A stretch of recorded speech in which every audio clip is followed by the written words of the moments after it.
सन 1948 में फ्रांस के साथ आजाद भारत का पहला फुटबॉल मैच था, जिसमें भारतीय टीम को हार का सामना करना पड़ा। लेकिन उस वक्त भारतीय टीम के कप्तान की कहीं एक बात खूब चर्चा में रही। मैच के बाद हुए प्रेस कॉन्फ्रेंस में जब कप्तान से पूछा गया कि आपकी टीम के खिलाड़ी नंगे पैर क्यों खेलते हैं, तो उन्होंने बड़ा रोचक जवाब दिया। उन्होंने कहा, हम फुटबॉल खेलते हैं, आप बूट बॉल खेलते हैं। ऐसा कहने का तात्पर्य तो आप समझ ही गए होंगे कि वे पैर से बॉल के साथ खेलते हैं जो फुटबॉल हुआ, और अन्य जूते के साथ खेलते हैं तो उनका बूट बॉल खेलना हुआ। आपके मन में सवाल उठ रहा होगा कि ऐसा कहने वाला आखिर वो कप्तान कौन था। तो बता दें कि वो एक आदिवासी थे और उनका नाम ताली मेरेन एओ था। आज के इस वीडियो में उस आदिवासी कप्तान ताली मेरेन एओ के बारे में जानेंगे, जिन्होंने आजाद भारत की फुटबॉल टीम का नेतृत्व किया था। लंदन 1948 ओलंपिक में फ्रांस के खिलाफ डॉक्टर ताली मेरेन एओ ने भारत की कप्तानी की थी। देश की आज़ादी के बाद यह भारतीय फुटबॉल टीम का पहला अंतर्राष्ट्रीय मैच था। हालांकि पीके बनर्जी, चुन्नी गोस्वामी, तुलसीदास बलराम, शैलेन मन्ना, IM विजयन, बाईचुंग भूटिया या सुनील छेत्री जैसे आधुनिक महान खिलाड़ियों की लीग में कोई घरेलू नाम नहीं है, लेकिन आजाद भारत की फुटबॉल टीम के पहले कप्तान होने के साथ ताली मेरेन एओ का खेल के प्रति उनके जुड़ाव को भुलाया नहीं जा सकता है। ताली मेरेन का जन्म ब्रिटिश भारत में असम के नागा हिल्स जिले के चांगकी गांव में 28 जनवरी 1918 को हुआ था, जो वर्तमान में नागालैंड के मोकोकचुंग जिले में है। वे भारतीय फुटबॉलर होने के साथ नागालैंड के डॉक्टर भी थे।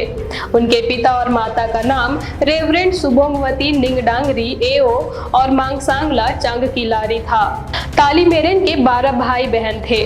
ताली मेरेन के जन्म के कुछ सालों बाद ही टाइफाइड के कारण उनके पिता की मृत्यु हो गई थी। ताली मेरेन ने इम्पुर क्रिश्चियन स्कूल में पढ़ाई की और स्कूल टीम के कप्तान भी रहे। 1937 में स्कूल टीम के साथ टूर्नामेंट जीतने के बाद उन्हें all Assam inter school football championship के सर्वश्रेष्ठ फुटबॉलर के रूप में नामित किया गया। बाद में उन्होंने जोरहाट क्रिश्चियन मिशन स्कूल में प्रवेश लिया और इसके फुटबॉल टीम की कप्तानी भी की। स्कूल में वह एथलेटिक्स में इतनी सारी ट्रॉफी और पदक जीतते थे कि उन्हें पहाड़ी में चढ़कर अपने घर तक ले जाना भी मुश्किल हो जाता था, जिसके कारण ताली मेरेन अपनी ट्रॉफी को दोस्तों के बीच बांट देते थे और केवल अपने मेडल और सर्टिफिकेट घर ले जाते थे। ताली मेरेन के पिता की आखिरी इच्छा थी कि उनका बेटा डॉक्टर बने। पिता का सपना पूरा करने के लिए वह कारमाइकल मेडिकल कॉलेज से MBBS की पढ़ाई करने लगे। इस दौरान वह असम के महाराजा क्लब में फुटबॉल खेलने लगे। फिर 1943 में मोहन बागान का हिस्सा बने और महज 1 साल के अंदर कप्तान बन गए। उनके डिफेंस के कारण उन्हें ग्रेट वॉल ऑफ चाइना कहा जाने लगा। उनके इसी प्रदर्शन के बाद उन्हें 1948 के ओलंपिक के लिए फुटबॉल कप्तान चुना गया। वह एक असाधारण वॉलीबॉल खिलाड़ी भी थे, लेकिन उनकी असल पहचान फुटबॉल से ही बनी। ताली मेरेन न सिर्फ टीम के कप्तान थे, बल्कि खेलों में भारत के ध्वजवाहक भी थे। भारत ने एक स्वतंत्र देश के तौर पर अपना पहला फुटबॉल मैच ताली मेरेन की कप्तानी में खेला। इस मैच में भारत के अधिकतर खिलाड़ी नंगे पैर उतरे थे। भारत मैच जीतने के करीब था, लेकिन आखिरी मिनट में फ्रांस की टीम ने गोल के साथ खुद को बचा लिया। इसी मैच के बाद प्रेस कॉन्फ्रेंस में ताली मेरेन से यह पूछा गया कि आपके टीम के खिलाड़ी नंगे पैर क्यों खेलते हैं। इस पर भारतीय टीम ने जवाब देते हुए कहा था, हम फुटबॉल खेलते हैं, आप बूट बॉल खेलते हैं।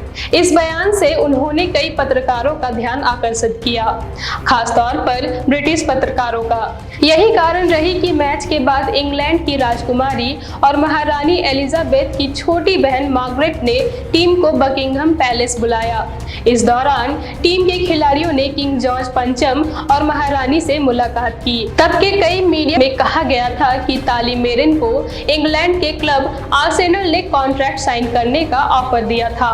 हालांकि तालिमेरन ने इसे मना कर दिया क्योंकि वह भारत में ही रहना चाहते थे। ओलंपिक के बाद भारतीय टीम ने इंग्लैंड, नीदरलैंड, वेल्स और आयरलैंड में एग्जीबिशन मैच खेले।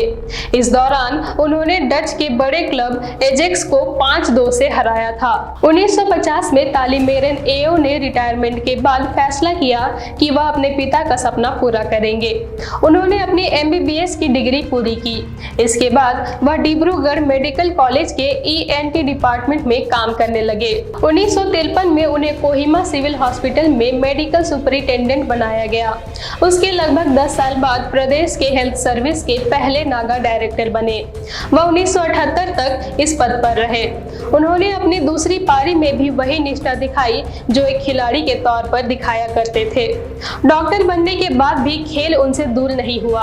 उनके बेटे तालिमेरन जूनियर ने एक इंटरव्यू में कहा था, पिताजी खेल के दौरान हमें अपना बच्चा नहीं विरोधी समझते हैं। चाहे बैडमिंटन कोर्ट हो या फुटबॉल का मैदान, वह सिर्फ हमें हराना चाहते हैं। बता दें कि तालिमेरन की मृत्यु 80 वर्ष की आयु में 13 सितंबर 1998 को हो गई।